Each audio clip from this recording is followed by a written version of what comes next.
வணக்கம், நான் உங்கள் ஜெயா. இன்றைக்கி நம்ம இந்த வீடியோவில் வில்ஃப்ரெட் ஓவன் எழுதின ஆந்தம் ஃபார் டூம்ட் யூத் இந்த போமுடைய சம்மரியை பார்க்கலாம் வாங்க.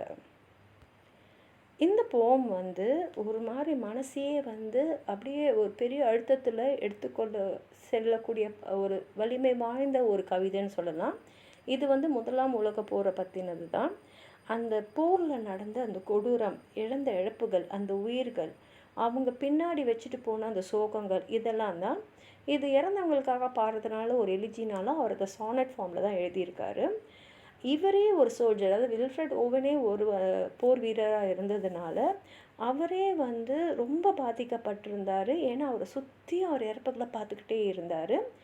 அதனால் அந்த ஷெல் ஷாக்குன்னு சொல்லுவாங்க, இந்த போருக்கு போகிறவங்களுக்கெல்லாம் ஏற்படக்கூடிய ஒரு மன பாதிப்பு.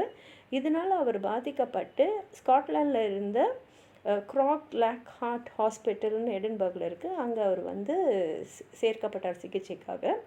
அங்கே தான் அவர் சீக்ஃப்ரெட் சாசோன், இவரும் ஒரு கவிஞர் தான், அவரை பார்த்தாரு. ரெண்டு பேரும் நெருங்கிய நண்பர்களானாங்க.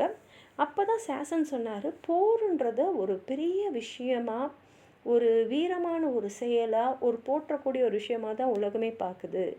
ஆனால் உண்மை அது இல்லை. போர் ஒரு அழிவு, இளைஞர்களை அவங்களோட இளமையிலே கொல்லக்கூடிய ஒரு விஷயம். இதை நீ தான் வெளியில் சொல்லணும், அது எவ்வளோ கொடூரமானதுன்றதை நீ கவிதை மூலமாக அப்படின்னு சொன்ன உடனே ஓவனுக்கும் அதுதான் சரின்னு தோணுச்சு.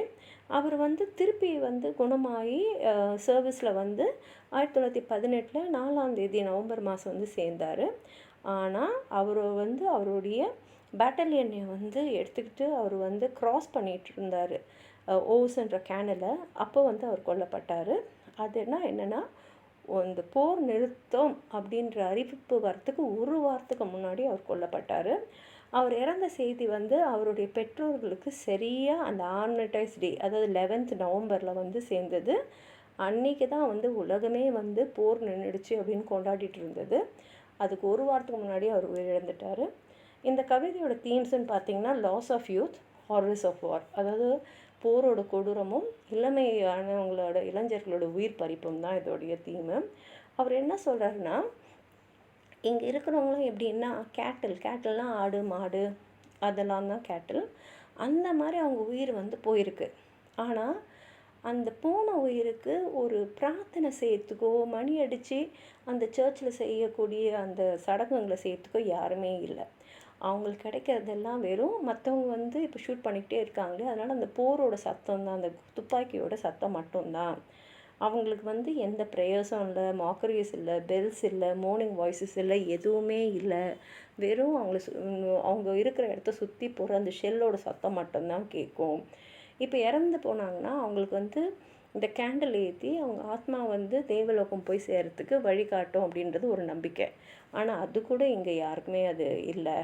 அவங்க வீட்டில் இருக்கிறவங்களுடைய துக்கம் நிறைஞ்ச முகங்க தான் அவங்க மனசில் நிற்கும் அப்படின்னு சொல்லிட்டு அவர் முடிக்கும் போது, இது ஸ்லோ டஸ்க் அப்படின்றாரு, மெல்ல சேரும் அந்திம காலம் அப்படின்னு. இப்போ அந்திம காலன்றது அந்த போரில் இறக்குற அந்த வீரர்களுக்கும் பொருந்தும். ஏன்னா சின்ன வயசுலேயே அவங்களோட அந்திமை காலத்தை சந்திச்சிட்டாங்க.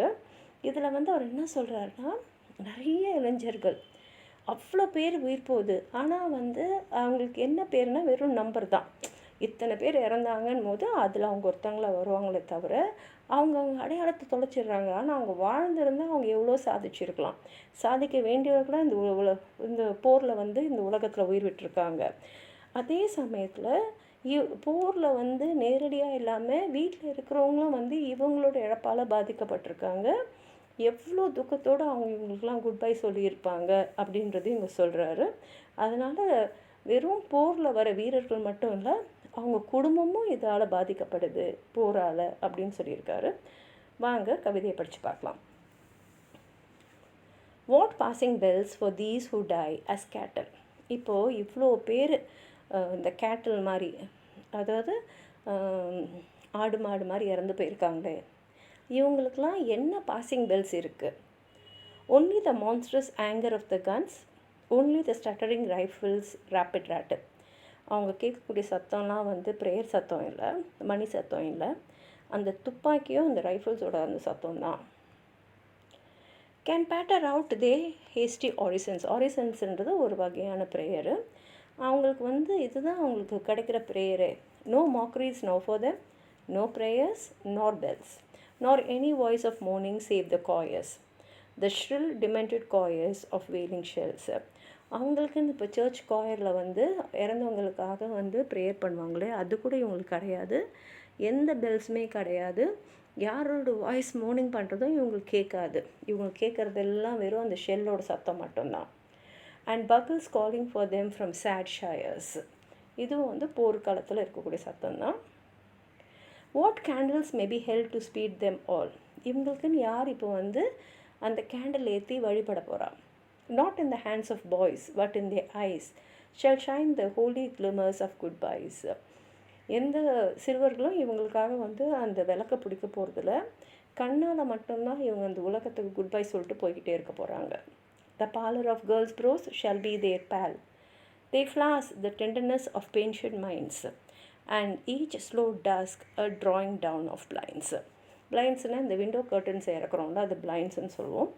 இங்கே ஸ்லோ டஸ்க்குன்றது சாயங்கால வேலை, இரவுக்கு முன்னாடி இருக்கக்கூடிய அந்த அந்திம காலத்தை தான் டஸ்க்குன்னுவோம். இது அவர் வந்து இந்த வீரர்களுடைய கடைசி காலத்தை குறிக்கிறதுக்காக கூட எழுதியிருக்கலாம். ஒருத்தரோட உயிரும் போகுது, ஆனால் இந்த போரால் யாருக்கும் எந்த பிரயோஜனமும் இல்லை அப்படின்றது மாத்திரம் இல்லாமல் இதனால் பெரிய இழப்பு, இளைஞர்களுடைய உயிரிழப்பு வந்து இதில் எவ்வளோ கொடூரமாக அமைஞ்சிருக்கு அப்படின்றது தான் இந்த கவிதையில் அவர் எடுத்து சொல்லியிருக்காரு. உங்களுக்கு எதாவது சொல்லணும்னு நினச்சிங்கன்னா கீழே இருக்கிற கமெண்ட் பாக்ஸில் எழுதுங்க. இந்த வீடியோவை லைக் பண்ணுங்கள், உங்கள் ஃப்ரெண்ட்ஸோட ஷேர் பண்ணுங்கள். சப்ஸ்கிரைப் பண்ணாதவங்களாம் ப்ளீஸ் சப்ஸ்கிரைப் பண்ணி சப்போர்ட் பண்ணுங்கள். நன்றி.